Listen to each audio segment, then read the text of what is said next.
જામનગર શહેરમાં 80 foot road પર આવેલા મચ્છુનગર, રાયકાનગર, કુંતા પાર્ક સહિતની સોસાયટીઓના વિસ્તારમાં હજુ પણ વરસાદી પાણી ભરાયેલા છે। અહીં ભૂગર્ભ ગટર પણ બ્લોક થઈ જતા ગટરના ગંદા પાણી ઉભરાઈને વરસાદી પાણી સાથે મિશ્ર થઈ જાય છે। ચોમાસાની શરૂઆત થઈ ત્યારથી આ વિસ્તારમાં વરસાદી પાણી ભરાયા છે, જે હજુ પણ સુધી ઓસર્યા નથી અને ગંદા પાણી સોસાયટીમાં મુખ્ય રસ્તા પર પણ ફરી વળતા લોકો આ ગંદા પાણીમાંથી પસાર થવા માટે મજબૂર બન્યા છે। સતત ભરાઈ રહેતા ગંદા પાણીના કારણે લોકો રોગચાળાનો શિકાર બની રહ્યા છે। આ મામલે સ્થાનિકો દ્વારા મહાનગરપાલિકામાં અવારનવાર રજૂઆત કરવા છતાં મહાનગરપાલિકા દ્વારા કોઈ જ કામગીરી કરવામાં ન આવતી હોવાનો સ્થાનિકો આક્ષેપ કરી રહ્યા છે।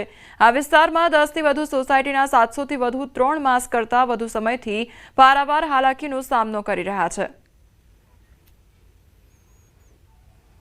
ખાસ કરીને માલધારી સમાજ, ઓબીસી સમાજ અને પેલી બાજુ અનુસૂચિત જાતિ સમાજની ખૂબ મોટી વસ્તી અહીંયા વસવાટ કરે છે, પરંતુ અહીંયા તમામ પ્રકારની પ્રાથમિક સુવિધાઓનો તદ્દન અભાવ છે। અભાવ તો જવા દો, પણ એટલી હદે મુશ્કેલી છે કે પારાવાર મુશ્કેલીઓ છે। અહીંયા ચોમાસા પહેલાં પાણી ભરાય છે અને ચોમાસામાં જે વરસાદી પાણી છે એનો તદ્દન નિકાલ નથી થતો। હમણાં છેલ્લા મેં પોતે રજૂઆત કરેલી છે, એનો અરજી નંબર કહી દેવી 10-3-11 નંબર છે અને એક 9809 નંબર છે। ઘણી બધી વાર રજૂઆત કરી, ઘણી બધી વાર એ લોકોએ ટોલ ફ્રી નંબર જાહેર કર્યો છે કે ટોલ ફ્રી ઉપર ફોન કરીને માહિતી આપવાની, તો શેનો ટોલ ફ્રી નંબર જાહેર કર્યો? ટોલ ફ્રી ઉપર તો કોઈ માહિતી આપે એ તો કોઈ પ્રમાણે તો કામ કરતું નથી કોઈ। અમારા એટલી ગંદકી હે ને વાત જાવ તો છોકરાઓ બધા બીમાર થઈ ગયા। આ કોઈ સાંભળતું ન, જો ગંદકી કોઈ આજુબાજુમાં કોઈ જોતા નહીં, કેવી ને તોય જેમ તેમ નાખે, કેવી એટલે ઝઘડવા દોડે। નેપાળ હિંસામાં મૃત્યુઆંક હવે 51 પર પહોંચી ચૂક્યો છે, જેમાં 30 મૃતકોના મોત ગોળી વાગવાથી થયા હોવાનું સામે આવ્યું છે। નેપાળમાં વિરોધીઓએ પશુપતિનાથ મંદિરથી પરત ફરી રહેલા ભારતીયોની બસને પણ નિશાન બનાવી હતી। નેપાળમાં હોટલ ઉદ્યોગને 1600 કરોડનું નુકસાન પહોંચ્યું છે। સુશીલા કાર્કીના શપથ ગ્રહણ બાદ નેપાળમાં વચગાળાના મંત્રીમંડળની જે નિમણૂક કરવામાં આવી છે અને અત્યારે નેપાળની જે હાલત છે તે ખૂબ જ ખરાબ જોવા મળી રહી છે।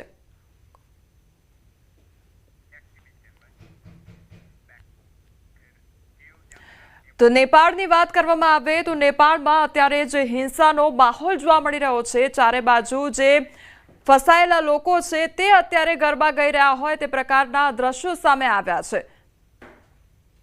તો નેપાળમાં વણસેલી સ્થિતિ વચ્ચે જામનગરથી નેપાળ ગયેલા લોકો અખંડ રામધૂન કરી રહ્યા છે। આવી સ્થિતિ વચ્ચે પણ ગરબાની રમઝટ બોલાવી રહ્યા છે લોકો।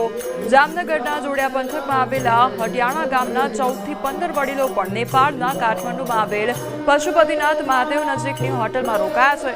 ત્યાં પ્રવાસીઓ અખંડ રામધૂન શરૂ રાખી છે અને ત્યાં ગરબા રમતા હોય તેવા વિડીયો પણ સામે આવ્યા છે। આ વિડીયો જોયા બાદ તેમના પરિવારજનોએ રાહતનો શ્વાસ લીધો છે। કેટલાક યાત્રિકોએ રોમિંગ કાર્ડ એક્ટિવ કરી વિડીયો કોલ મારફતે પોતાના પરિવાર સાથે સંપર્ક કરી પોતે સુરક્ષિત હોવાનું જણાવતા પરિવારજનોના જીવમાં જીવ આવ્યો છે। નેપાળમાં હિંસા છે તે ફાટી નીકળી છે અને સોશિયલ મીડિયા અને તમામ ઇન્ટરનેટ સેવાઓ પર પ્રતિબંધ ફરમાવી દેવામાં આવ્યો છે।